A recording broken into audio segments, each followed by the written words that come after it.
Hello guys, आप लोगों को स्टडी पॉइंट चैनल पे हार्दिक स्वागत है। आज आप लोगों को हम सब्जेक्ट प्लांट ब्रीडिंग में पादप प्रजनन क्या होता है इसके बारे में आप लोगों को हम नॉलेज देंगे कि पादप प्रजनन होता क्या है। क्योंकि पादप प्रजनन एक एग्रीकल्चर ब्रांच की बायोलॉजी की शाखा है। इसमें क्या होता है, हम पौधों के गुणों को सुधार कर उसकी वेराइटीज को डेवलप करते हैं। इसीलिए हम आप लोगों को आज पादप प्रजनन होता क्या इसके बारे में कहेंगे। वनस्पति विज्ञान की वह शाखा जिसके अंतर्गत हम पौधों के अनुवांशिक संगठन परिवर्तित करके उन्नतशील प्रजातियां विकसित करना है। क्या है? वनस्पति विज्ञान की वह शाखा जिसके अंतर्गत हम पौधों के अनुवांशिक संगठन परिवर्तित करने की प्रजातियां विकसित करते हैं। इसको इंग्लिश में क्या कहेंगे? Plant breeding is the technology to develop high yielding varieties of different crops होती है।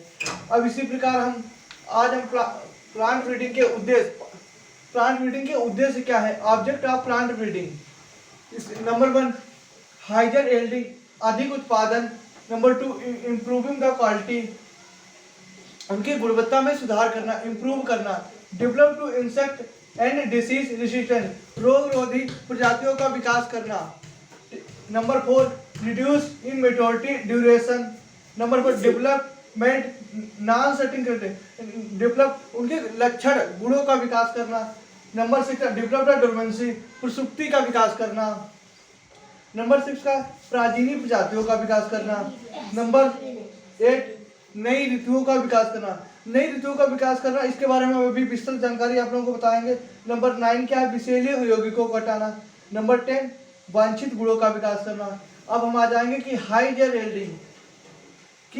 हाइजर यील्डिंग में क्या आता है कि प्लांट ब्रीडिंग का ऑब्जेक्ट, प्लांट ब्रीडर का मुख्य उद्देश्य होता है कि पौधों में ऐसी प्रजातियों को विकसित करना जिससे अधिक उत्पादन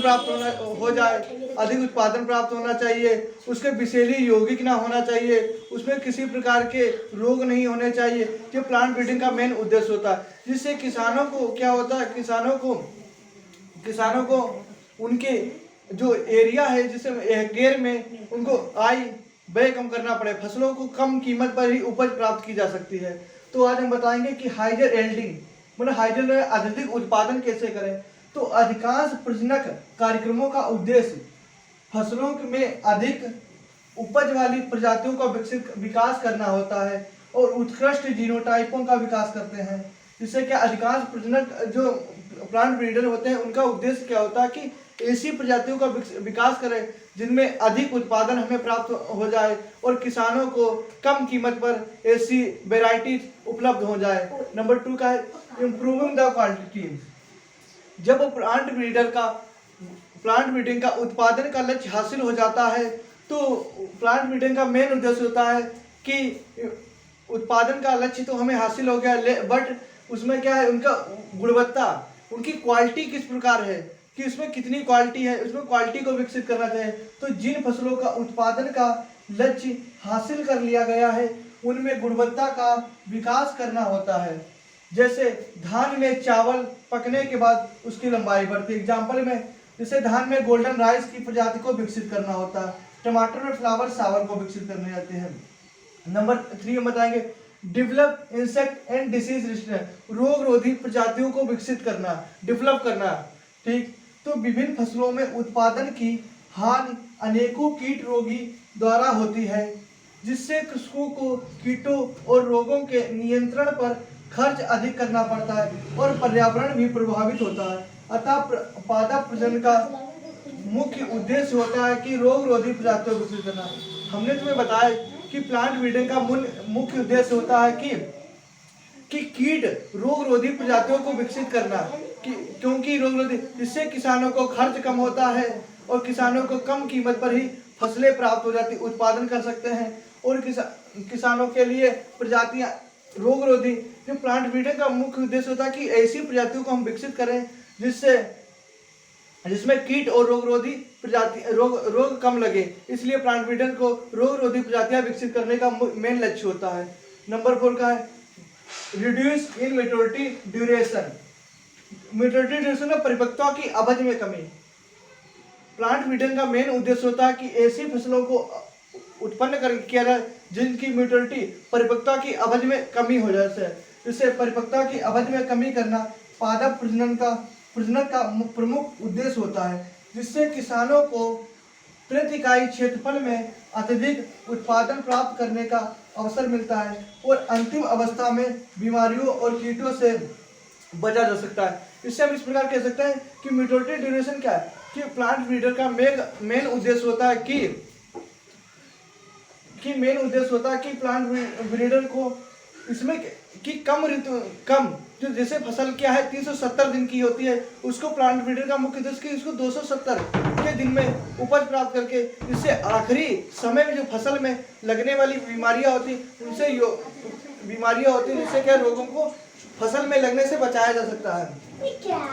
development of non certain characteristics, जैसे नॉन सर्टेन कैरेक्टरिस्टिक्स क्या होता है कि ये मूंग में प्रमुख समस्या होती है कि परिपक्वता के समय उसकी फलियां चटक जाती हैं और इस प्रकार फसल में प्रमुख समस्या है कि मूंग की जो प्रमुख समस्या होती है कि जो फसल जब पक जाती है मूंग की समस्या में उसकी जो फलियां चटे, जिससे प्रोडक्शन में क्या होती है किसानों को काफी हानि होती है और उत्पादन सही से नहीं हो पाता है।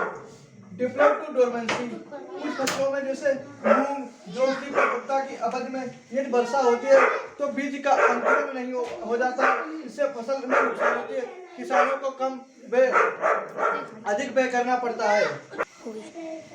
क्या होता कि डेवलप टू डोरमेंसी, कुछ फसलों में जैसे मूंग जो कि परिपक्वता की अवधि में यदि वर्षा होती है जिससे फसलों में क्या नुकसान, जब फसलों में अंकुरण हो जाता है तो फसलों में नुकसान हो जाता है और किसानों को अधिक कम उपज प्राप्त हो जाती है, जिससे किसानों को हानि होती है। तो प्लांट ब्रीडिंग का मेन उद्देश्य होता है कि किसानों को ऐसी फसलों को विकसित करना जिसमें कि वर्षा के समय अंकुरण ना हो और किसानों को कम हानि हो।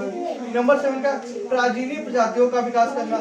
अब नई ऋतुओं के लिए प्रजातियों का विकास करना कि नई ऋतु क्या कि प्लांट ब्रीडिंग का मेन उद्देश्य होता है कि नई ऋतुओं का विकास करना, क्योंकि वर्षा ऋतु में जो फसलें उगाई जाती हैं उनको क्या है कि हम ग्रीष्म ऋतु में उनको फसलों को बोएं, इसलिए प्लांट ब्रीडिंग का मेन उद्देश्य होता है कि ग्रीष्म ऋतु में फसलों को बोएं, ऐसी प्रजातियों का विकास करना चाहिए जो ग्रीष्म ऋतु में बोई जा सकते हैं, जिससे किसानों को क्या होता है कि अत्यधिक प्रोडक्शन प्राप्त हो जाए, किसानों को अत्यधिक लाभ होना चाहिए। विषैले यौगिकों को हटाना, विषैले यौगिकों का हटाना क्या है, कोई फसल है उसमें क्या रोग लग जाते हैं तो उसमें क्या किसानों को अधिक हानि होता है, उसमें जो अत्यधिक विषैले यौगिक होते हैं, तो प्लांट ब्रीडिंग का मेन उद्देश्य होता है कि विषैले यौगिकों को हटाना। नंबर 10 का वांछित गुणों का विकास करना, जो फसल में क्या होता है वांछित हानिकारक गुण पाए जाते हैं, तो प्लांट ब्रीडिंग का मेन उद्देश्य होता है कि वांछित गुणों को हटाना। ठीक इसी प्रकार आज की वीडियो समाप्त है। अगर ये वीडियो आपको अच्छी लगी तो लाइक शेयर कमेंट करके बताइए।